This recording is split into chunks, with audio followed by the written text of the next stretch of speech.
Hello everyone, today we're going to talk about the second part of my previous video about how to improve my speaking ability, how to improve my speech, how to make someone get impressed with the way I talk, the way I utter my words in front of anyone, in front of more than one people, or in front of an interviewer. There must be three things available the way you talk. If it won't have those three things, your speech cannot become an impressive one. Number one is that the speaker or the voice must be emotionally connected with me. If it's not connected, I won't connect my emotions with that speech. And then once I know connect my emotions with that speech, I'll not be able to learn something because my brain works the way my emotions are there. It works on the basis of my emotions. It must contain something that is somewhat, not completely, but it must somewhat sounds as if something that I need to listen to. So that emotional connectivity is really important.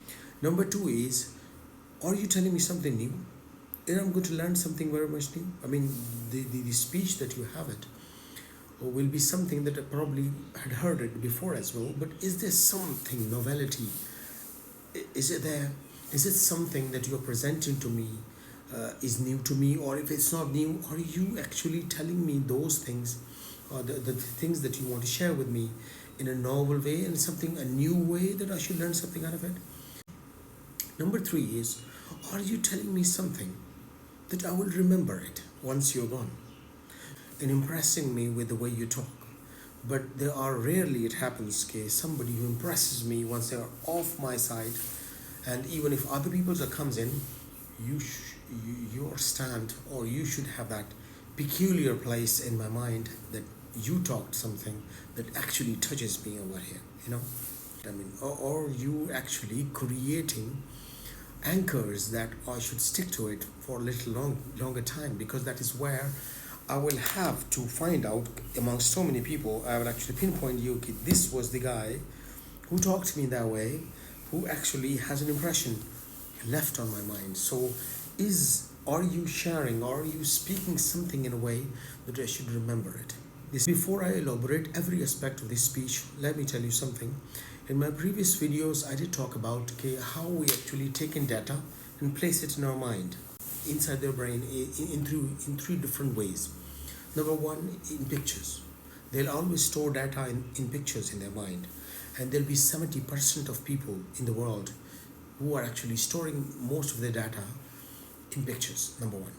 Well, these 70% people around us are actually those who store in data, and they love to have data in pictures. So if you'll talk to them in pictures, they would easily be impressed from you, and then actually, because it will be easy for them to store in all your data that whatsoever you're sharing it with. The second type of people around the world, which is about 20% or maybe more, is auditory people. I mean, those people who actually run after the sound aspect of words, how it sounds something.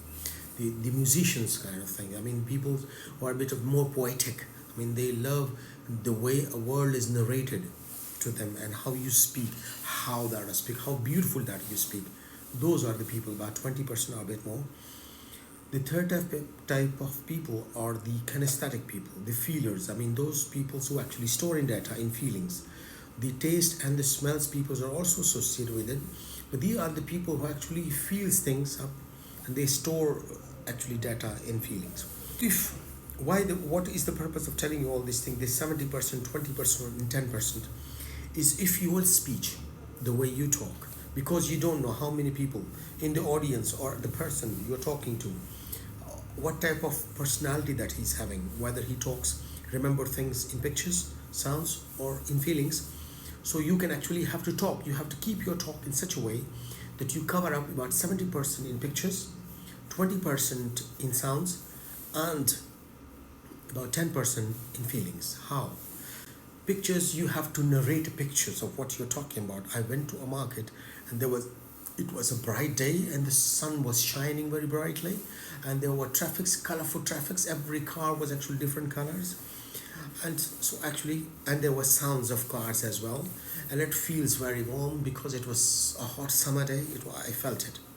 So actually, I covered those aspects, but 70% was a bit was about pictures, 20% was about sounds, and about remaining 10% is about feeling.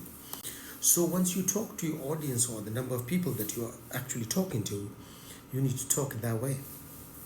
How can you connect the first part? How can you connect yourself with me emotionally? You can connect with me emotionally if you would talk in that way. I mean, you talk in pictures, sounds, and feelings that will actually create a bridge between you and me. If you're talking to a single individual, there is another way of connectivity that we call is mirroring. That you have to mirror that person, the way he actually looks to you and the way he talks to you. You have to adopt that way. Even breathing, you have to adopt that way. So you need to understand that person. That is where the connectivity is. You need to talk to me being poor, talk about rich, think about rich. A poor person is defined as a person who is poor while thinking about being rich. You know, when a poor person doesn't think about being rich, he is not poor then. The body language thing, you need to maintain your body language. You need to move on the stage while talking. You cannot be rigid, rather putting your hands inside your pocket. Don't do that. Get connect with the audience that you are talking to. Be very frank. Show your this palm, this part of your palms. You have to show them. I mean, once we are caught by police, we actually do like that. Why we do like that? Because we show our palms that we are harmless. We are not an enemy to you. So while you talk, you portray that. You don't do that. You say that. It's just like that. The second thing is something new.